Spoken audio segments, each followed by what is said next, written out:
What are you doing? What's his name?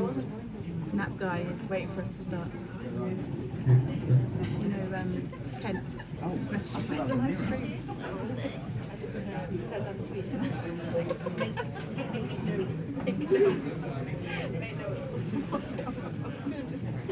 Keep those thumbs.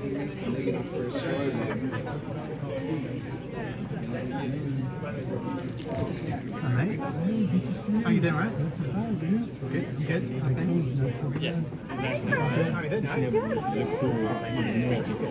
Shut up. Hello. Go, go, go. Good to see you. Thanks for coming.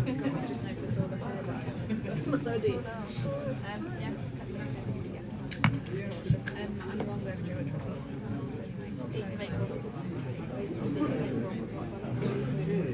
So basically all of old decks. Yeah, exactly. And that's what I was going to say. That's when we can obviously help. I'm in Birmingham as well. Yeah, exactly. I say like stay over and Wednesday. Are you staying? You could potentially stay at night and then commute in with me on the Thursday. Are you driving? I'll probably do it. Okay.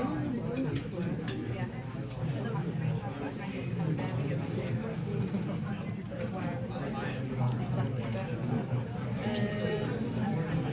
Let's talk about this because I can pick you up from the train station as soon as there's a train going into Leicester. And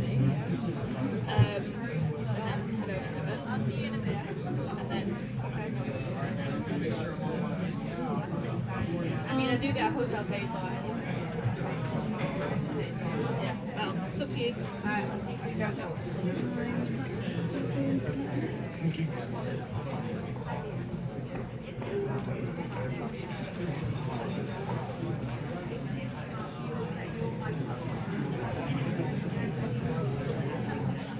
Made it. Look, right there.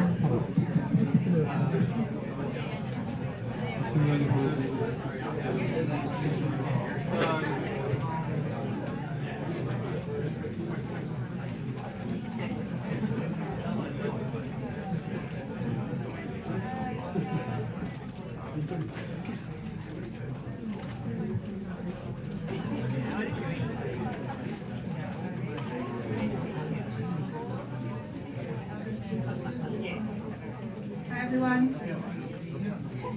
Thanks for joining us tonight. I know the weather's not great out there, so I appreciate you coming along. Can everyone hear me okay? Yeah. This is our second news group of the year. Just going to run through things quickly around who we are. We meet every 6 weeks. It would be great if you could get involved in Twitter by using the hashtag #LondonTag as well. So tonight, the leaders are myself, Sarah Bartlett, Paul Chapman and Laura Schofield with a check you in. We've also got Davy Perez, who isn't very well this evening, and Tableau, who's over there doing the tech stuff. And tonight we've got two very special guests, all the way from the United States. So first up we've got Mark Jewett, who's Head of Product Marketing at Tableau. And we also have Iron Viz Finalist Corey Jones, who's come all the way from Philadelphia? New Jersey, yeah. So without further ado, let me welcome Mark Jewett.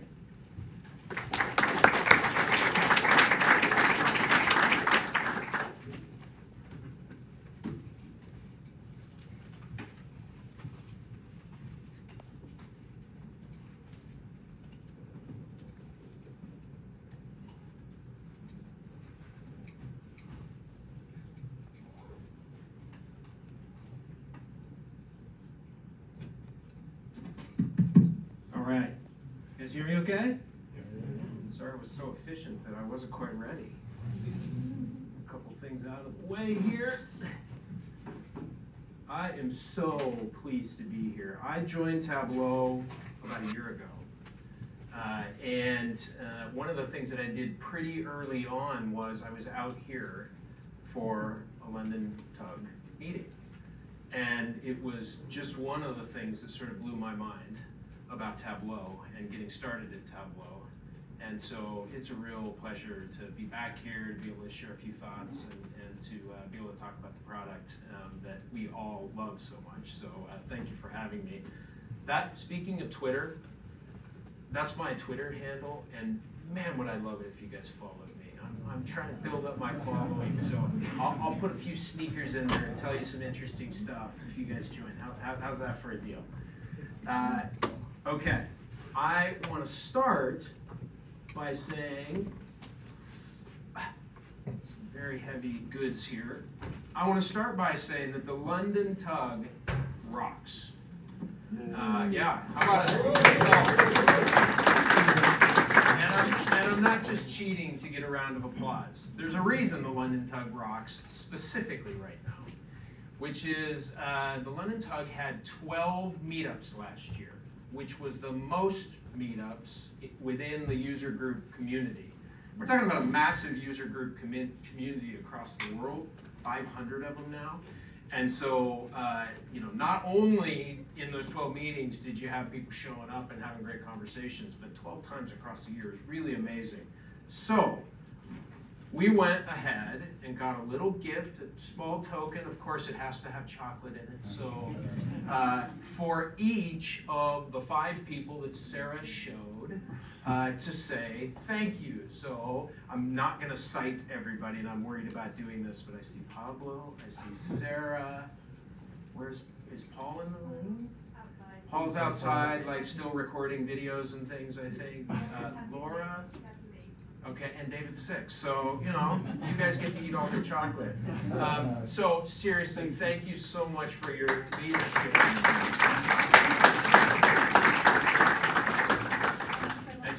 Okay, both arms because it's heavy. Yeah, pleasure. Total pleasure. Okay. All right. So, on we go. I'm freaked out.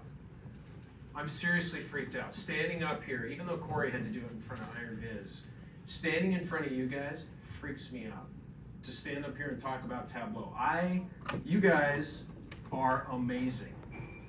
This is just some of you, of course, but you guys represent Zen masters, ambassadors across all of our different programs. You represent some of our most awesome partners.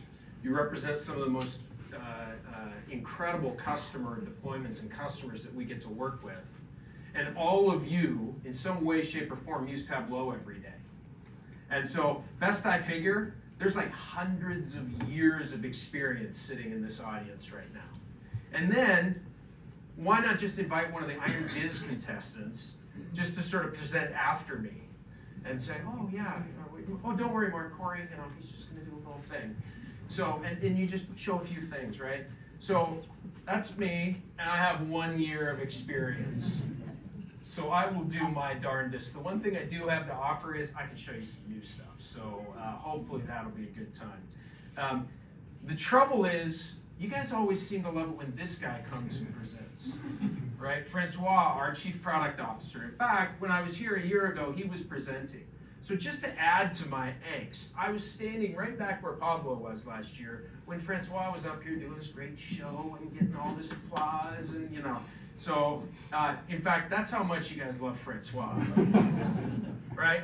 So, talk about setting me up, all right? I'm feeling nervous up here, but I figured I would just sort of, you know, listen to one of my former bosses. If you don't know, Elisa Fink, she retired late last year, and with Tableau, one of the forces behind the community. And if you've ever met her in person or heard her speak, there's one thing that you can absolutely expect from Elisa. And so she gave me this advice: just keep calm and get fucking on with it, okay? So, Elisa could always be counted on to bring a good, colorful word into the mix. If you don't believe that she wears crowns, that's Elisa as the prom queen. So, just a little bit of fun I thought I'd drag up on Elisa. But, let's get fucking on with it. Okay. So, we wake up every single day, and this mission, I worked at a company that the mission was just some words that most people didn't remember. I worked there 15 years, and maybe it starts with a micro and ends with a soft. We think about that every single day. That actually matters to us. We come in every day and try and work on that. And we've built this with all of your help, with all of your input and feedback. That's what we've built over about 15 years, with lots of innovations over time. And we are trying desperately to keep listening to all of the stuff that you guys want us to do. And we're getting more involved in more parts of the pipeline of going from data all over your organization to people actually telling stories, talking in data, collaborating around data, and all the steps that that takes in between. Getting the data into good shape and clean enough and doing the great analysis and sharing it out and making sure that the right people see the right stuff and being able to collaborate from there and seeing it on your mobile phone, wherever you want to access it. Right? That whole pipeline is something that we're really trying to invest in. And we're also working really hard to open this platform up. You know, Tableau for many years was considered to be kind of a black box, hard to plug into for your organization, and more APIs for the product, extensibility like dashboard extensions, ways to bring new functionality into Tableau that Tableau didn't even necessarily need to build. In fact, we've worked with some of you to build that stuff. And so we're working hard to keep building this platform. And here's 4 kind of areas I'd like you to think about as you think about, this is kind of how we have our engineering plans organized. This is not a feature by feature roadmap. Obviously, it's incredibly high level, but it should give you a sense of some of the things that Tableau is trying to invest in based on the feedback that we hear from all of you. So the first thing is we are first and foremost an analytics and a data visualization company. We will continue to try and bring it to more people. We've done things with natural language lately. I'll show you a little bit about what's coming next with Ask Data, but of course we just launched Ask Data. That's a different way to interact and get visualizations back. We're doing more around interactivity and making it, or even guided experiences, being able to create guided experiences for your users to step through and be able to consume the insights one by one. So analytics for everyone continues to be just a huge focus area for Tableau. The second area is we believe that the real widespread use of analytics requires that you don't just see it in Tableau, that you see it in the variety of places that you do tasks, that you see it on your phone, on the run, that you see it worked into processes in your organization. And so that's one of the reasons we're working super hard on extensibility, is to make sure that if I'm a salesperson and I'm spending time in a CRM application, I can still see great Tableau Vizes there. So that's a second area of investment that we're focused on. A third area is, it turns out that Tableau is a good idea, and it's getting deployed more and more. And there's people sitting in this audience that have tens of thousands of people using Tableau in their company. And that really requires a different level of management and scale and performance and security and things that we got to work on to make sure that your organizations can use it really broadly. And the last is around trying to, one of the biggest problems that we hear from all of you is it's hard to get the data into the shape that I need it to be. That is where in fact, we've watched over a lot of shoulders, both literally and figuratively, and people are spending time in Excel, people are spending time in non-repeatable processes, people are pulling their hair out trying to get the data into that shape. And so that data management area is also a big area of investment for us. So that's kind of 4 things to think about. And, it's been a busy year. Like, I bet if I asked for a raise of hands in terms of who's on these various different versions, it'd be pretty common for people to be 2 or 3 versions back. We're trying to really crank up the innovation machine and have stuff coming out every quarter, and we would love it if you can keep up with that. I know that's hard depending on how your organization is set up, but you look at what's happened. So 2018.1 was shipped last April, right? And that's unbelievable that wasn't even quite a year ago. And that brought a whole new set of capability. Tableau Prep shipped for the first time less than a year ago. It's been on monthly releases ever since, adding new capabilities. We added the capability to connect into data from the web. we're really trying to punch on that web authoring experience to let people go on server into a more complete web authoring experience and maybe not even have to load up the desktop to be able to do that. And then in 2018.2, right, that's when we brought out extensions. The capability to actually pull things into your dashboard. There's some really neat examples of what you can do out there today. Being able to pull in natural language generation, for example, custom types of charts, being able to do that in there. Custom buttons and navigation things that you'll find up on that extension gallery. So people are really taking advantage of that. We started to add in some things around transparency, more we can do there. We added the capability to do commenting with @ mentions, really trying to push on the idea that we should be discussing data, not just publishing data. So 2018.2 was awesome. 2018.3, man, set actions really got a lot of excitement. I would say we underfigured what was going to happen with set actions. And we underfigured how much you guys would appreciate a substantial step forward in terms of interactivity.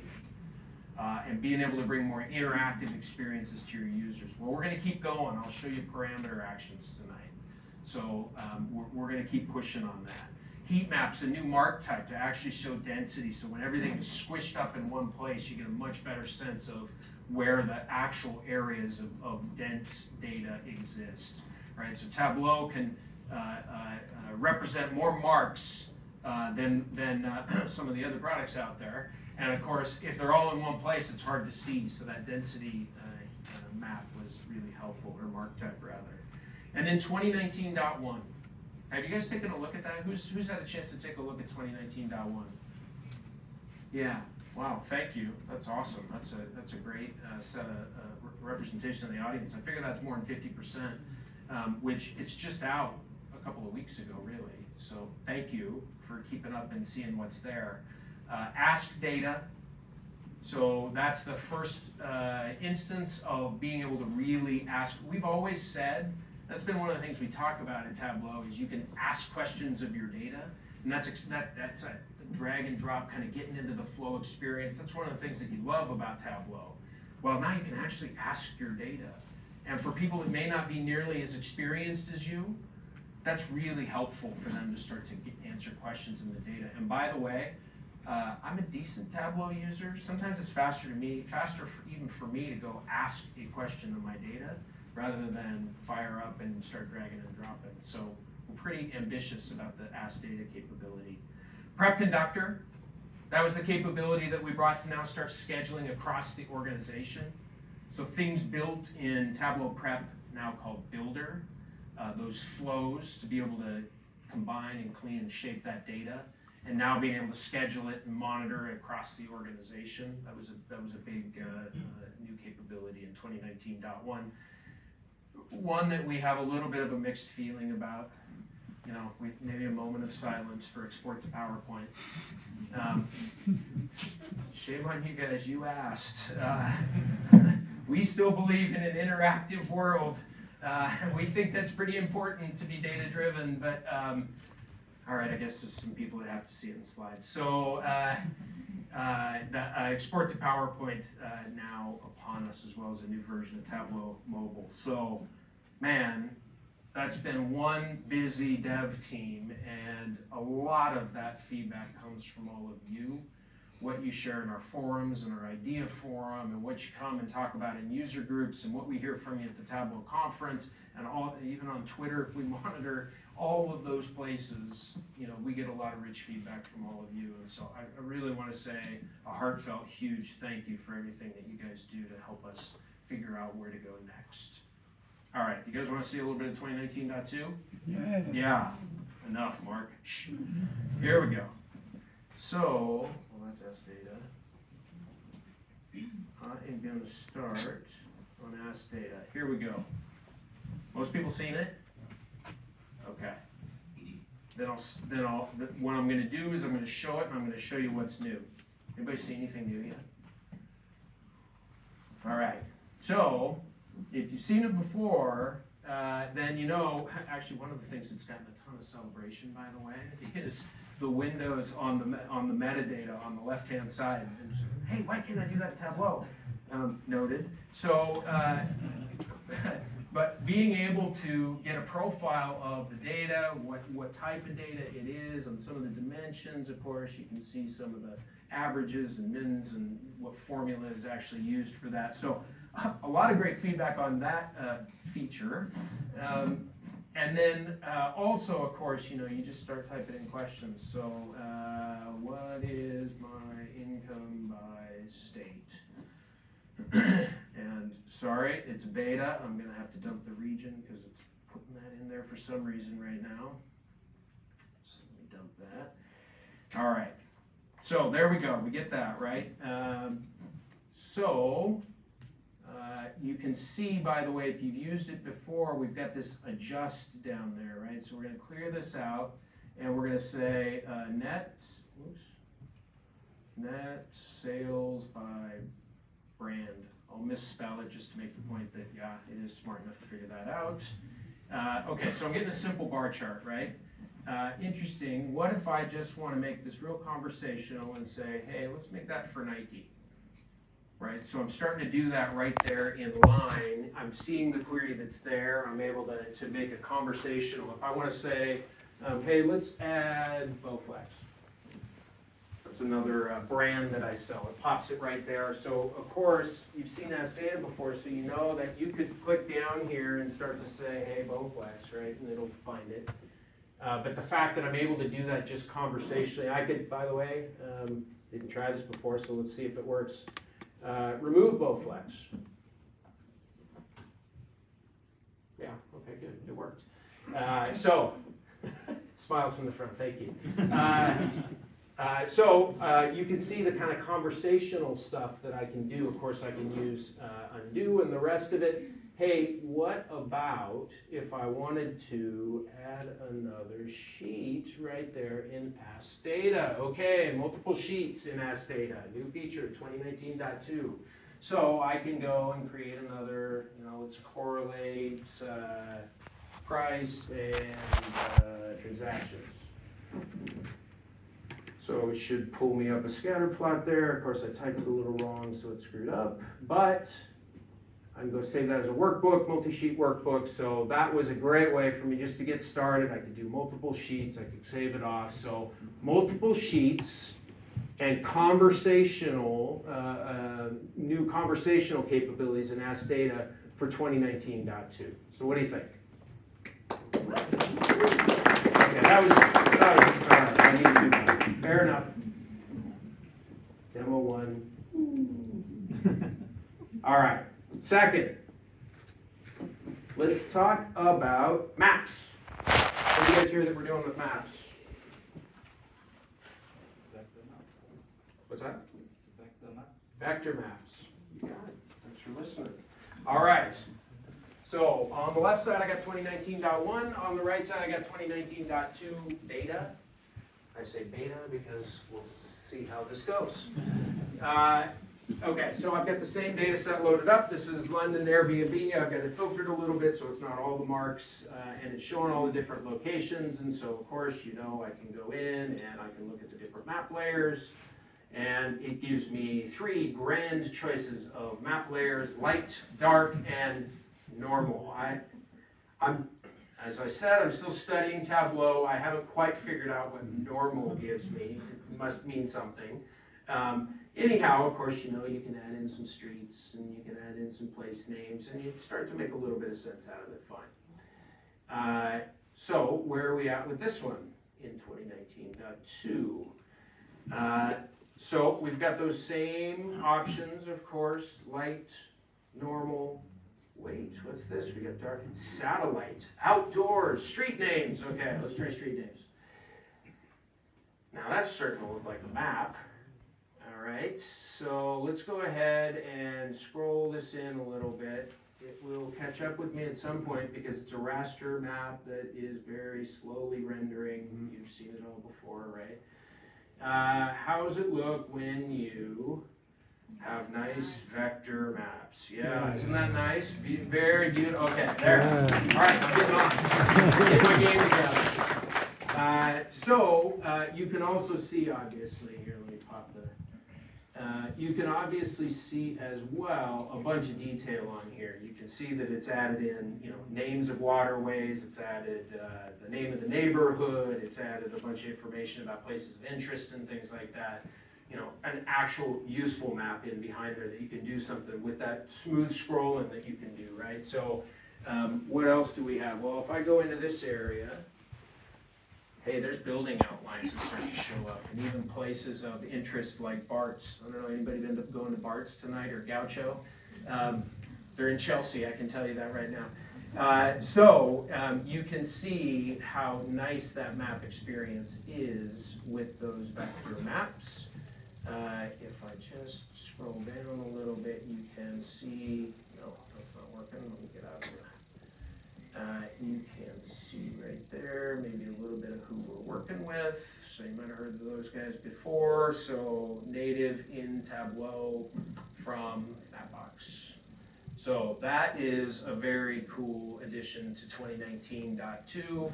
By the way, I did not show you, maybe I want to go see some trees and have a look at the satellite data right on there. So hopefully that gives you a whole host of ideas of what you can do with maps in 2019.2. On to the next one. All right.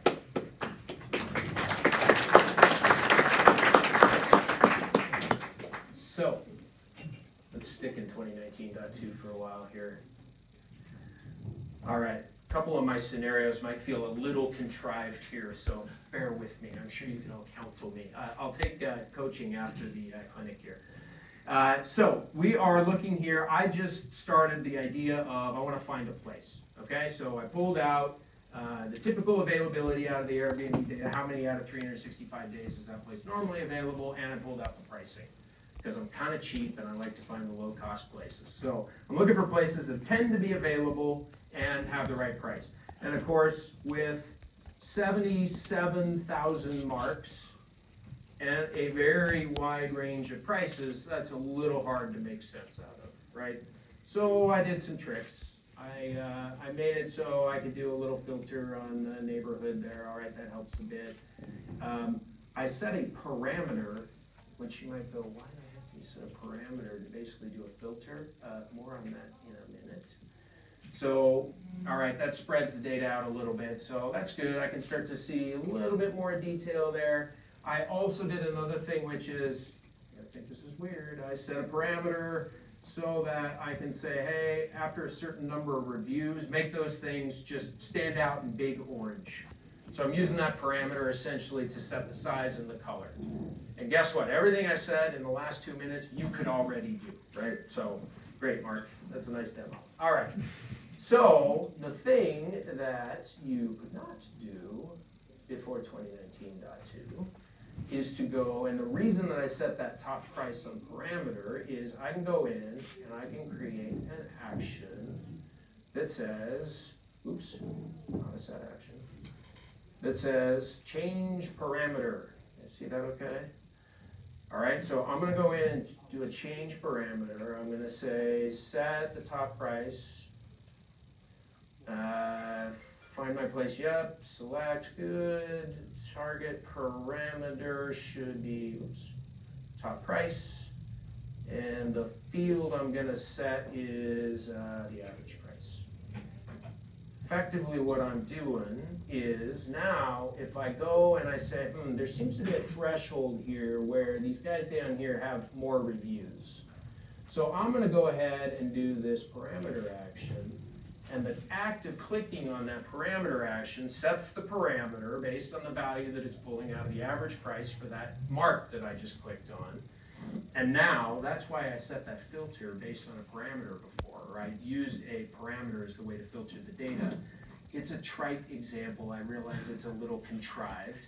But the point is, and so I can keep going, right? I can say, oh, wait, there's a few up there, but I'm just going to keep kind of narrowing this down, and it still looks like I got a few more. That's great. Okay, now I'm getting into the territory where I feel like I got a few things I can look at. And so that parameter action in 2019.2 is the next level of interactivity that we're adding to other things like set actions. So what do you think? Yeah, good? All right, so next. Am I doing okay on time? Yeah, moving along or? All right, cool. So I am now going to come to this dashboard and I'm going to show you something just kind of clever, which is I'll pull over the Airbnb listings. Okay. And I'm going to bring this price back up. All right, so I'm creating a dashboard here, right? And I'm going to set the parameter, I'm going to click on the value here. Oops, I forgot to set the filter. Well, let's see what it does. Yeah, it just blanked. So I clicked on a mark. I expected that filter or that action of clicking on it to narrow it to that particular item in the map that's showing. Anybody know why it's not showing?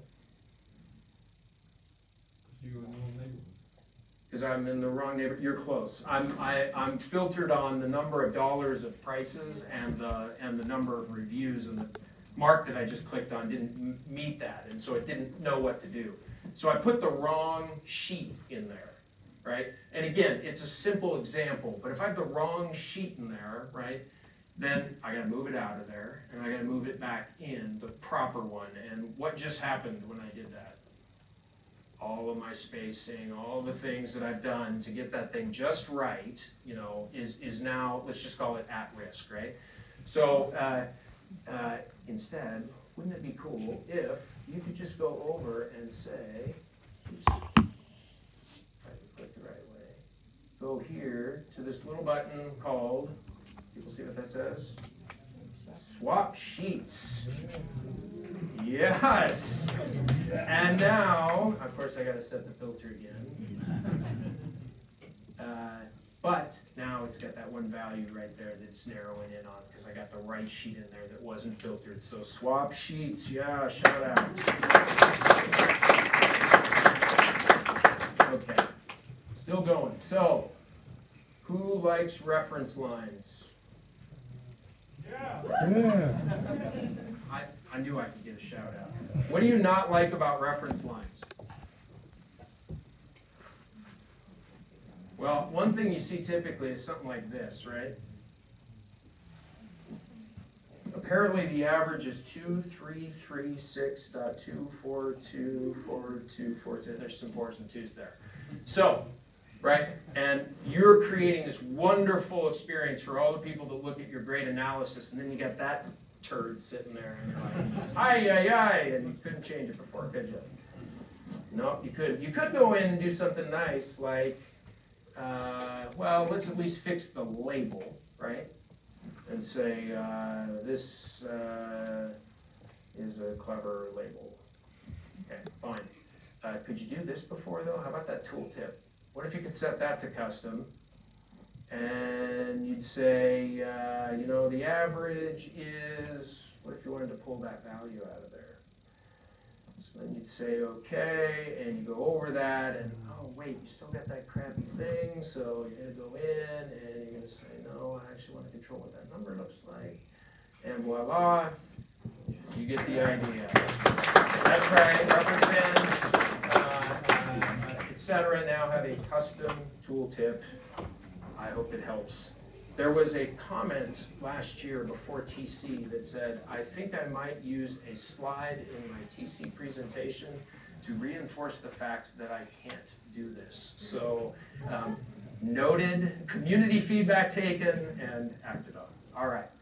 So would it be cool if you could show and hide containers? Yeah, that'd be cool. So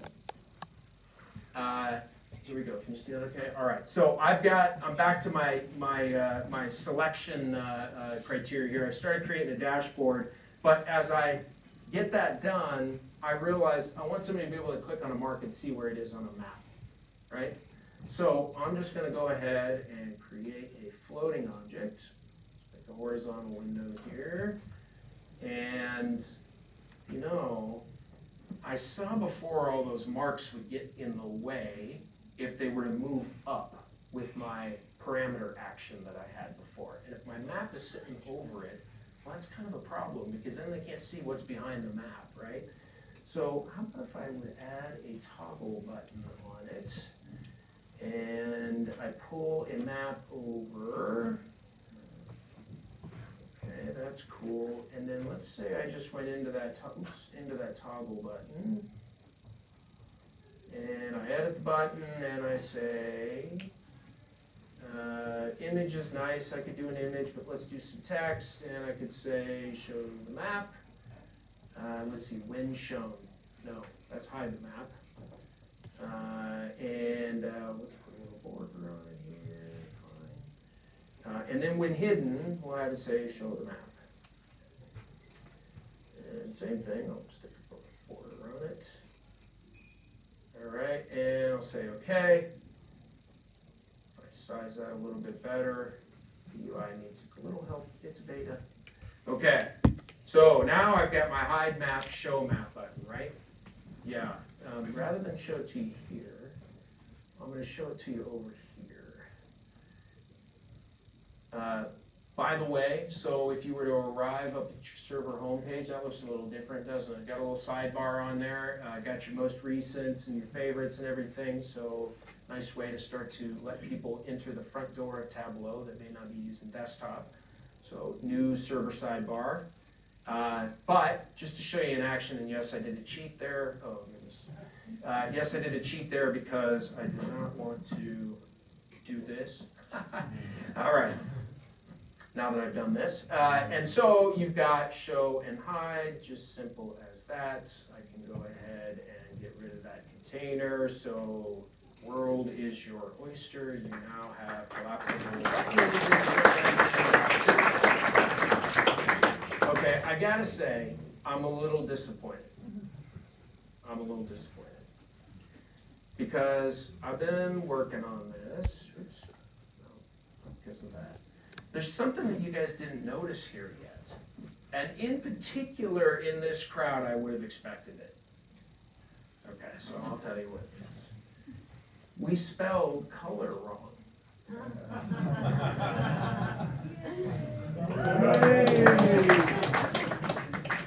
Yes, it's true.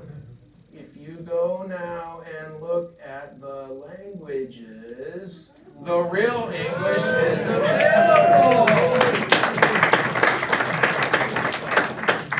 All right.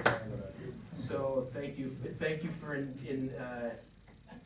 enjoying my joke. I appreciate that. I'm going to finish with, we already looked at that and that and that. So I don't think the beta is available on the beta site quite yet, but it's incredibly soon. In fact, I think it showed up for about an hour yesterday.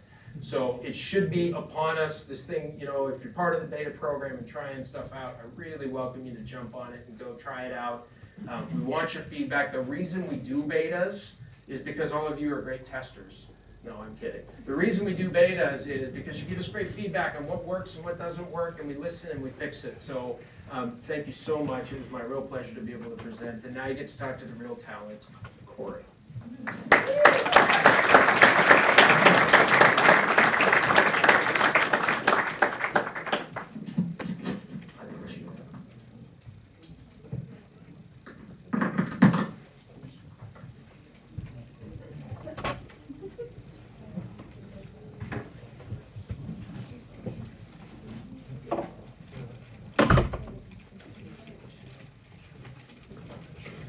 While Corey's getting set up, we'll have a break after Corey's talk, and then we'll move out there for some questions with Mark. So we'll have a Q&A and fireside chat. In case you don't know, Corey was a 2018 Iron Viz Finalist in New Orleans. Corey also co-leads the Philadelphia user group, Visit Philly. So he's comparing notes, I think, tonight, aren't you? Yeah, as better. Yeah. Without further ado, here's Corey. Yeah, sorry about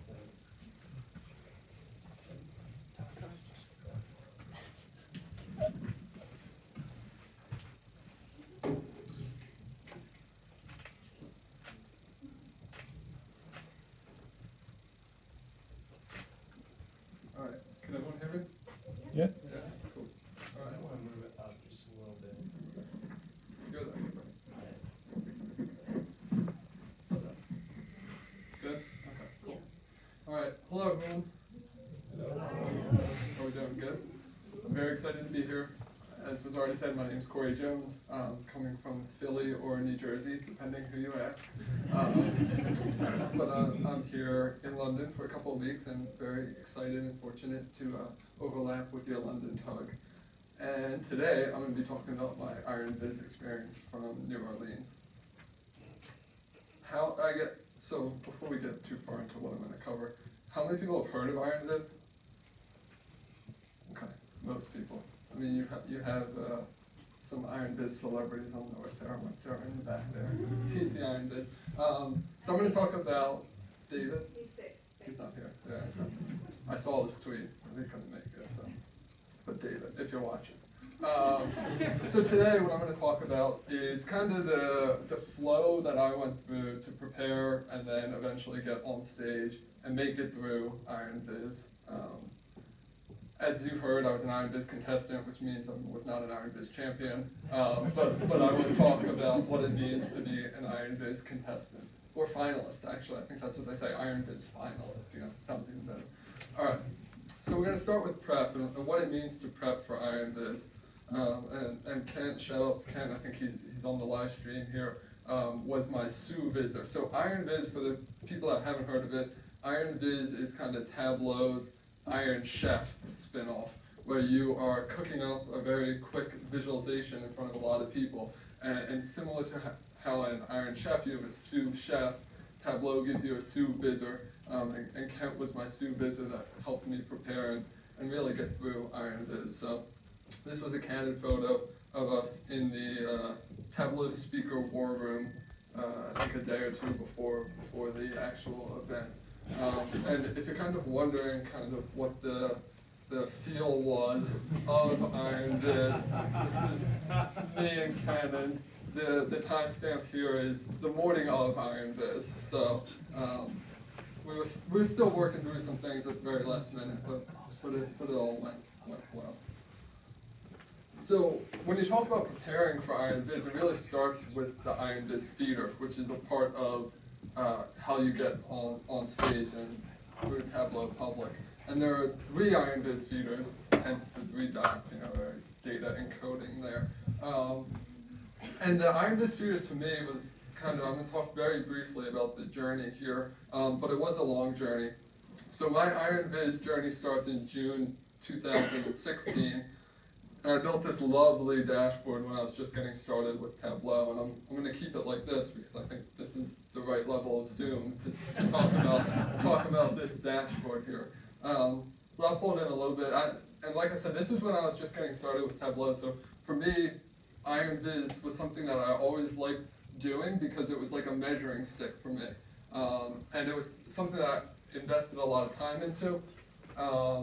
And you know, really used it, like I said, as a measuring stick to see how much I could put into a dashboard and see what the ultimate result is.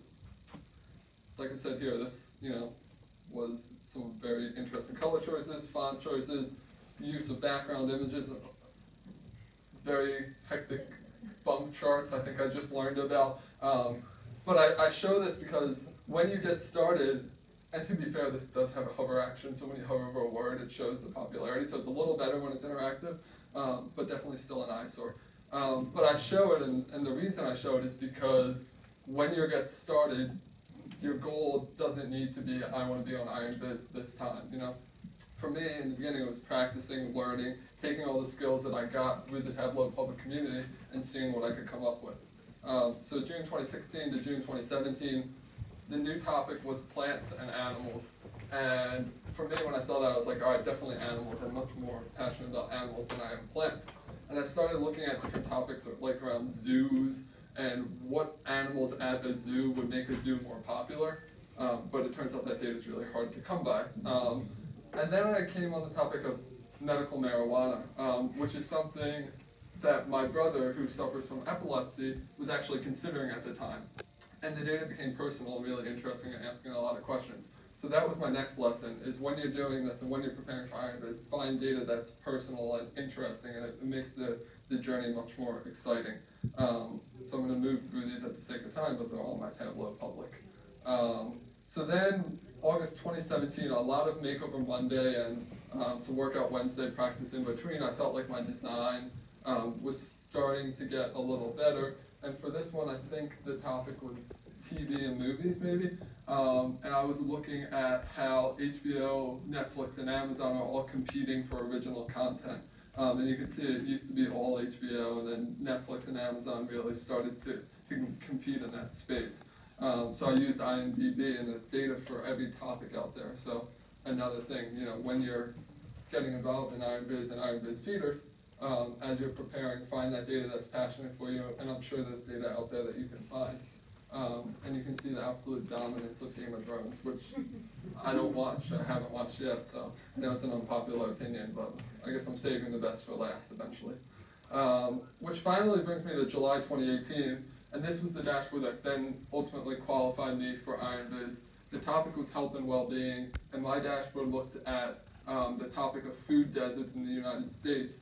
Food deserts are areas where it's typically a low-income population that doesn't have access to fresh food, access to supermarkets and things like that. It was a topic I first heard about in university, and it was kind of always on the back of my list. So I'm sure there's a lot of people in here that kind of have that running list of cool ideas and topics that they want to look at in Tableau. This was one that's been on my list forever, and I finally had the opportunity to do it. So looking at things like the prevalence of food deserts in comparison to obesity and diabetes rates, because a lot of times what you see is areas that don't have access to fresh food do have access to fast food or less healthy food. So how my conversation in this dashboard was how to get fresh food into these food deserts. And my proposal at the end was you could create this almost oases of in the food deserts by partnering with local fast foods to put in some fresh fruit, vegetables, milk, bread, things like that. And all of these blue dots on the map represent a fast food restaurant that's located in a food desert. So you can see all of these locations, what then would be bringing fresh food in there. So all of that was kind of my preparation to maybe sort of kind of a little bit prepare me to get on stage in front of 16,000 people. So that's the one form of prep, and the prep to me is practicing in Tableau public and finding data that you're passionate about. But as you can see in the beginning, I wasn't really entering to win. I was entering to practice. You also enter to improve, right? It's, to me, a measuring stick. You can see how you're going over time. And eventually, maybe if you're competitive, you're entering to win. But you could just be entering to practice and improve, in my opinion. So like I said, I think the two main things are find data that you're passionate about, and then tell a story with that data. Find that insight, tell the story. And then the other side of prep is, like we talked a little bit about already, Tableau prep itself. So one of the new challenges, which threw me a little bit, was when I got the email and said, hey, by the way, for Iron Viz, you will be using Tableau prep. And I had seen a little bit of Tableau prep before, I'd seen a little bit of Alteryx before, but wasn't overly versed, so I can comfortably come up here and say, Tableau prep, similar to Tableau, is another tool that you guys can pick up and play with, and there's a lot of powerful things that you can do with it. So this was the Tableau prep workflow that I built using the weather data. So if you're not familiar, and now I guess is as good a time as any to start talking about Iron Viz itself, the topic that was selected for us to use in our data set was weather data. And the interesting thing was it was daily weather data with just about every weather dimension you could think of, obviously temperature, but also how much rainfall, how much snow, how much humidity, for every zip code of every attendee from the Tableau conference for about 2.5, 3 years. So it was a massive daily weather, a massive data set. And because it was such a personal data set, I decided pretty early on that the story that I wanted to tell or look into was this idea of the grass is always greener. And because I knew people were going to be able to connect with the data set, and personally, the first thing I did when I got to the data set was look up my hometown, Medford, New Jersey, and see, hey, what does the weather say about Medford, New Jersey? I wanted to tell this story and ask the question, where is the grass always greener for you? And put some data behind it. So for me, and the title of my talk is Sketch to Screen, by the way. I don't think I had a title slide, but here's the sketch part. We'll get to the screen part later. So from Sketch to Screen, Iron Viz, this was the very first, sitting at my kitchen table, sketch of what I thought I was going to build with this weather data. And as you can see, it's very insightful. And I knew I was going to have a main section, and there was a point in time where I thought I was going to use, like, I don't know if you guys are familiar with Robert Rouse's slide-out container that he's built that lets you kind of shift dashboard elements.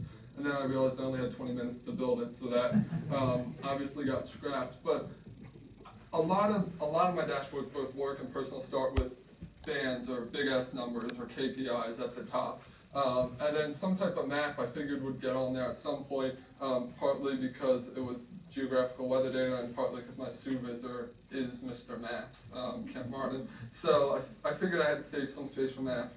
And then I wanted to kind of summarize and work the data down to details, and I didn't really know exactly what was happening from there. So that was sketch number one. Sketch number two was when I started to get around this idea of so you can see percent difference from current, and I wanted you to be able to compare your current location to some other location. And I started to get around this idea of how much better or greener is the grass in different locations. And I wanted you to be able to, this is where I started thinking about controls and let people control different things. So using parameters to set a desired temperature or how much humidity just as a number. And even things, because the data was broken into like how much rain happens in the day versus at night. So I was trying to think, like, could you select whether you're a day person or a night person, and then that would kind of personalize the output. One of the things I think a lot of times that happens with Tableau as you're developing and iterating in the beginning is you throw a lot of stuff out.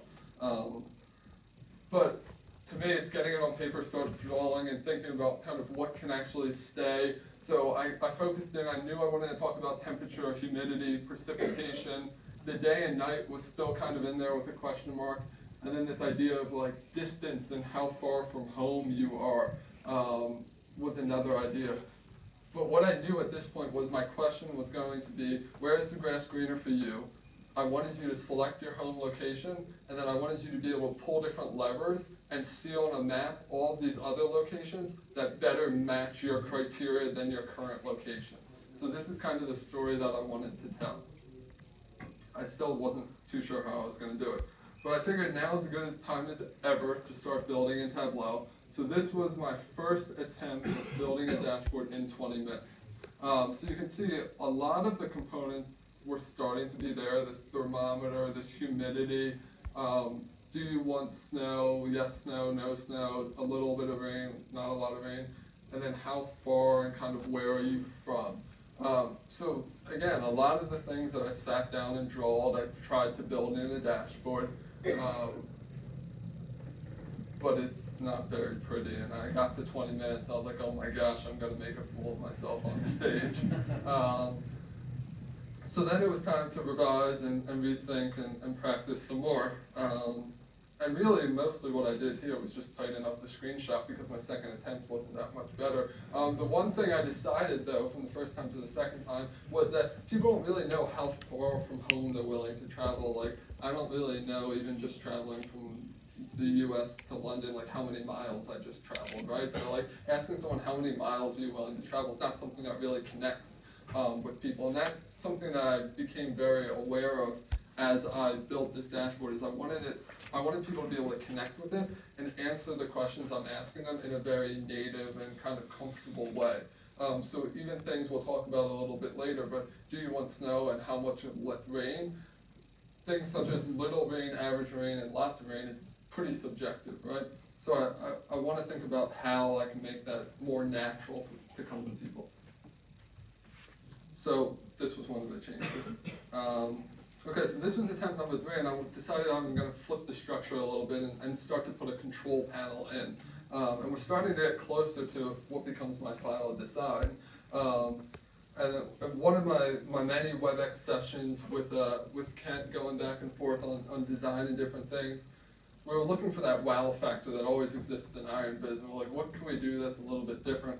And we thought, what if we floated some blank images on top of the map here and actually created a globe?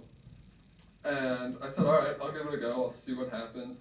And you can see not a whole lot happened yet, but we'll get there.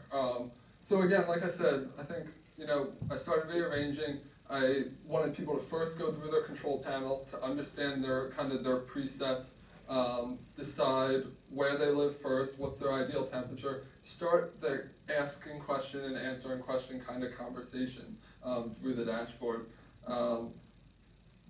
Building out the globe, loosely stated here, and then having some comparisons. Again, when these green dots, you can see a bunch of gray dots in the background, but these green dots are now based on the criteria, where is, locations that make this green grass for you, and then having some comparisons to that. So the next time around, we got a lot closer. We started to have a globe on the screen, and again, there's been a lot more changes. So now we decided to try to incorporate some design elements, so a light banner in the back. Formatting on the left is still pretty bad, but we've come a long way in what was able to be done in 20 minutes here.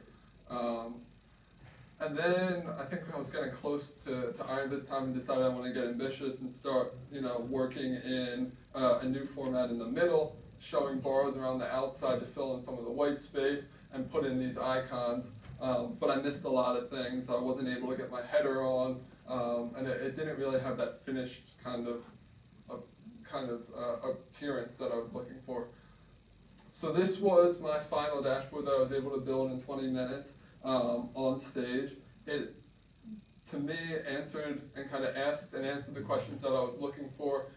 If you're curious, the text that I sent Kent the morning of was actually very beneficial, and the next topic we're going to talk about is speed, and I'm going to talk about some of the in-Tableau tips and tricks that I use to increase my speed.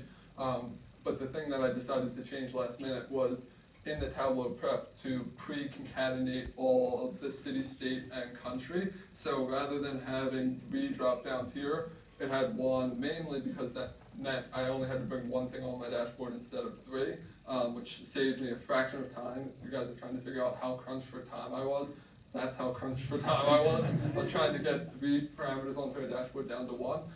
But I also did some pretty cool things. I had a calculated field for temperature, so that when you were in the US it was Fahrenheit. When you switched to the UK or somewhere else, it would automatically show you Celsius and things like that. The other thing I would highlight is kind of the fun nomenclatures or the words that we use to talk about the snow and the rain. So with the rain, instead of saying little, average, or heavy rain, or lots of rain, we went with I don't own an umbrella, to keep the plants alive to me, to bring it on Seattle, which Tableau is based in Seattle, right? So ways that people can kind of understand the data, and there's a lot that goes behind it. So we use Tableau prep to calculate 1 standard deviation, and if it's within 1 standard deviation, we called it average, and below, 1 standard deviation below would be I don't need an umbrella or Seattle, but they don't need to know all that math, right? Like make it work for the users in a way that's accessible to them. So, all that being said, obviously, once you get close to stage, the most important thing is speed. And what I want to do is talk about 5 things that I learned going through Iron Viz to enhance my speed. And I'm going to try to show real quick, and let's see how I'm doing on time. What time am I supposed to be done at? I'm good on time, cool. So I'm going to flip into Tableau because I like to leave you with a couple tips and tricks. So we're going to go through real quick some of these. So the first one, I'm guessing a lot of people might know about, and this wasn't new to me, but it never became as important as it did during Iron Viz. So this first one here is just formatting workbook. So a lot of times you probably come in, you format the lines to remove your grid lines or your axis lines, you format your borders to remove that. But I knew that I didn't want any grid lines on my entire workbook. So I came in here to format workbook and turned off my grid lines for the entire workbook. You can click more here, you can turn off all the 0 lines.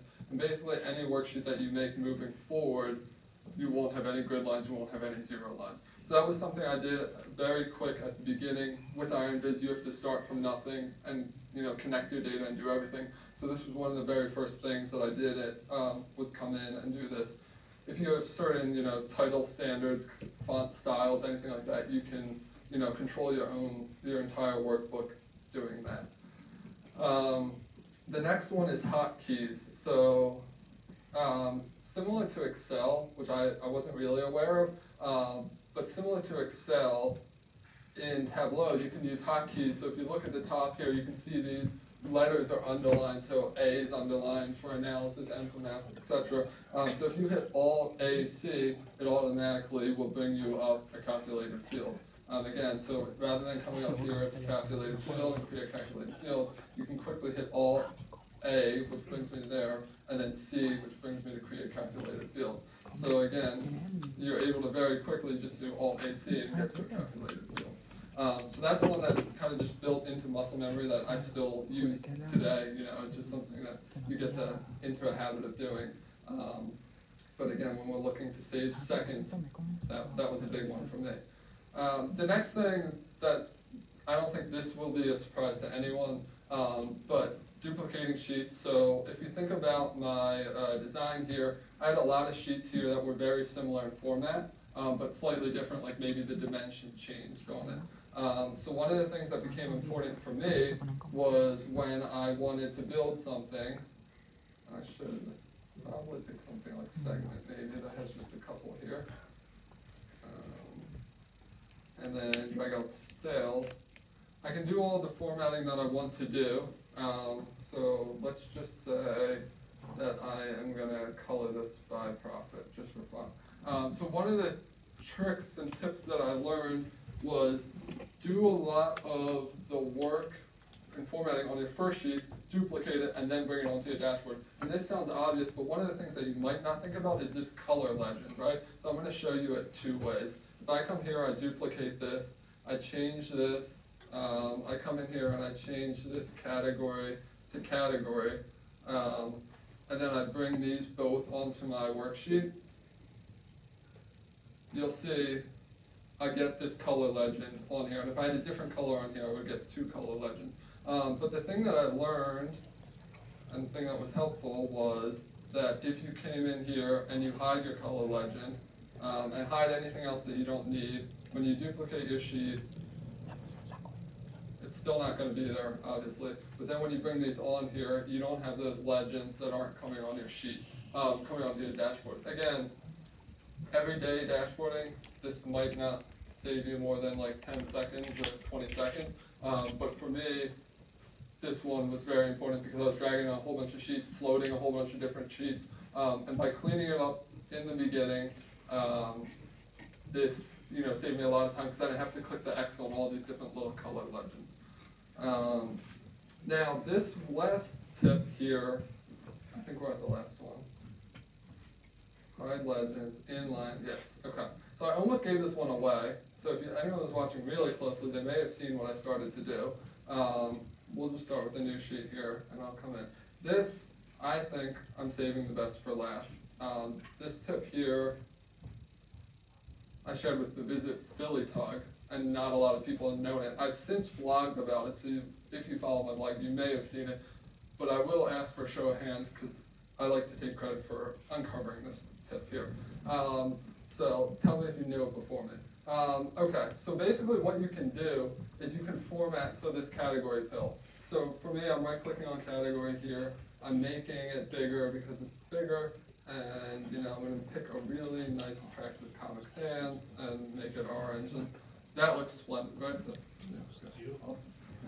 Awesome. So now, like I said, I want to duplicate my shield, right? I got everything that I need. I duplicate my shield and now field, and now I want segment on here.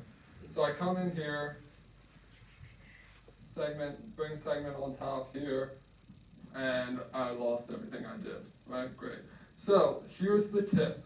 If you, rather than doing that, double click on category, come in here and change this to segment, my understanding of how this works is that you're actually formatting the pill itself rather than the dimension of the pill. So when you do that and you select segment and hit enter, you keep all the formatting. So that works for formatting of labels, formatting of sorts. If you sort the pill, anything that you do sticks with it when you change dimensions.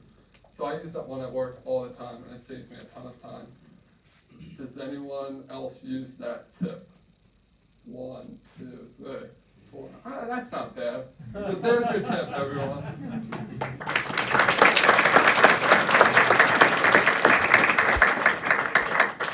So I'll wrap up real quick with the final piece of the puzzle, which is obviously getting on stage. And I'll show some pictures for people that have not seen Iron Viz before. It is it's quite the experience. You've got a big clock behind you with your dashboards being projected on stage. There's all of these glow lights, which I saw being put out kind of when we were rehearsing and walking through, and then can honestly say, like, during my build and when I looked up to talk, I never even noticed the glow lights going on. So like, you're very much laser focused, as you can see. It felt very good to look up at the end and kind of get through it. If anyone has the honor to compete in a future year, my approach going in was very simple. I knew what I wanted to build. My goals were twofold. I wanted to build what I set out to build and finish my build in the 20 minutes, and then tell a story that the audience could relate to at the end. At that point, whatever happened with the results, I was cool with, and I felt good about how that went. So I was very pleased with this stage part of the experience. So that is all. The question I always get is, would you do it again? So I'll head that one off, and then I'll open it for questions. It was an awesome experience. I had a great time. I would not do it again, and that's for 2 reasons. One, it does very much change your conference. I love the conference experience, getting to go to different sessions and talking to all the different people. As Lorna can attest to, I was pretty hidden the first, 3 days of conference. And the other thing is, there's obviously only 3 people competing a year, so hopefully 1 from Philly, 1 from London next year, and then something else, we'll see. But please, if you guys have any questions. How much rehearsing did you do, like, to make sure you get Yeah, so you get the data a week, or a little more than a week maybe ahead of time. I got really serious about rehearsing when I got there. So like, my hotel had a little like high top mini fridge type thing. So I was like practicing standing and like rehearsing. Kent was in there like blasting MTV, like trying to make it as noisy as possible. But yeah, so like that week kind of leading up to it was a lot of practice. But yeah, I think for everyone, I think Timothy has a dashboard out. I forget how many, like 100 hours he practiced for, but it obviously worked for him. So I guess it just depends. Yeah. Did you finish the dashboard? Did you do everything? I did finish the dashboard, and the secret fact behind that was I was actually the last one to finish. And people thought I was like going right down to the wire. I had actually finished with probably about like 90 seconds to go. But I knew both of the other people were already done, and I knew there was like a 10-second countdown at the end. So from like the excitement standpoint, I didn't think it would be that fun if everyone was just standing there 90 seconds to go. So I kept looking busy, and I figured it would get me some extra screen time on the big screen. So that's my little secret.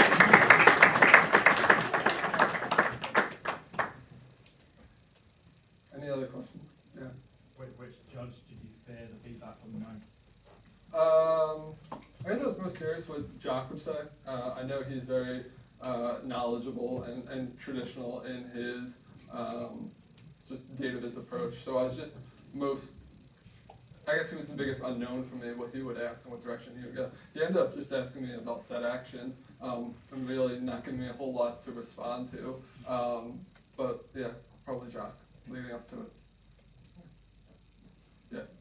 So there's certain criteria that you go through against. Were you kind of conscious of that as you were building it, thinking you using it as design rather than the Yeah, so yeah, it was definitely on my mind. So it's design, storytelling, and analysis. I always, like, if you look at my Tableau public profile, like, I think my focus is on analysis and finding insight in data, and then storytelling. I know I'm not the best designer. There's incredible designers in this community, and I knew to my right, Ludovic was an amazing designer. So I knew trying to, you know, head to head with him in design, I was not going to win. And you saw his dashboard; it was absolutely beautiful. So I tried to kind of stay that middle course. I think Tim was very similar to that, being solid across all three categories. But I thought my strength was going to be the storytelling and analytical analysis component of it. Good question. Okay. Well, thank you so much for having me.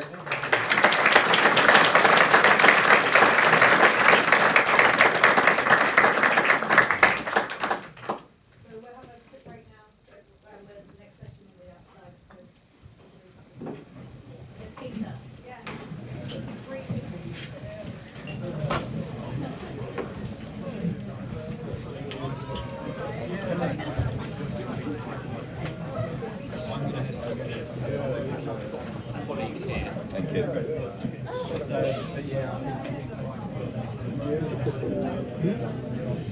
you.